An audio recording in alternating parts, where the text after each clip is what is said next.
আমার 22 দিন রিমান্ড ছিল, 1 বছরের জেল আর 22 দিন রিমান্ড। মামলা কি জানেন?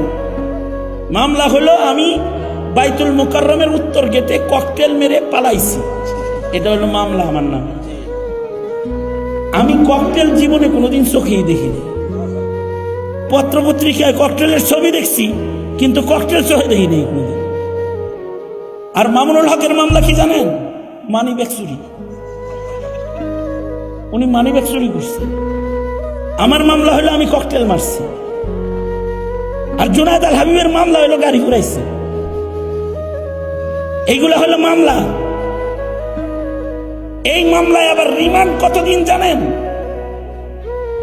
এই সকল মামলার রিমান্ড 22 দিন, 48 দিন, 1.5 মাস রিমান্ড। আর এই রিমান্ড কত ভয়ঙ্কর! আমাদের মাদ্রাসার ছেলেগুলো যারা জেলখানায় হাজিরা দিতে আসে, ওদেরকে দেখবেন, যদি দেখতে যান দেখবেন ওদের হাত ওরা খুলতে পারে না, হাত এরকম কুকরানো মুসরান, কারণ প্লাস দিয়া চারিটাই না খুলে ফেলা হয়েছে। প্লাস দিয়ে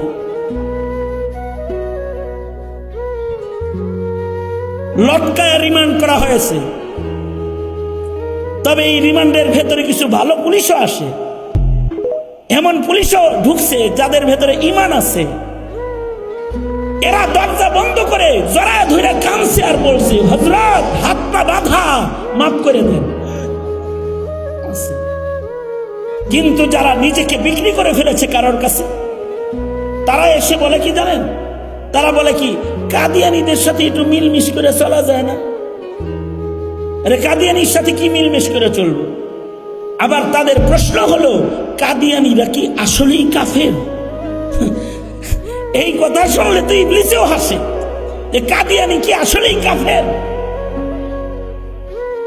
ডিসিএস ক্যাডার হয়ে কেউ যদি না বুঝে কাদিয়ানী কাফের, তাহলে তোমরা বলো যারা 16 বছর যাবত মক্তবের শিক্ষা থেকে বঞ্চিত, কিন্ডার গার্ডেন চালু করে মসজিদের ইমাম মুয়াজ্জিনদেরকে বিকল করে ঘরে বসায় দেওয়া হয়েছে, ছাত্রদেরকে কালিমাটা পর্যন্ত শেখার সুযোগ যখন সন্তানরা পায় না, এই সন্তানরা শাহরিয়ার চিনবে কেমনে? হাসানুল হক ইনু চিনবে কেমনে? বলো তোমরা আমাকে। তারা কিভাবে নাস্তিক চিনবে? তারা কিভাবে কাদিয়ানী চিনবে? তারা যদি এই ফিতনা না চিনে, তো ওরা তো এক সময় কাদিয়ানীর দোসর হয়ে যাবে, নাস্তিকের দোসর হয়ে যাবে।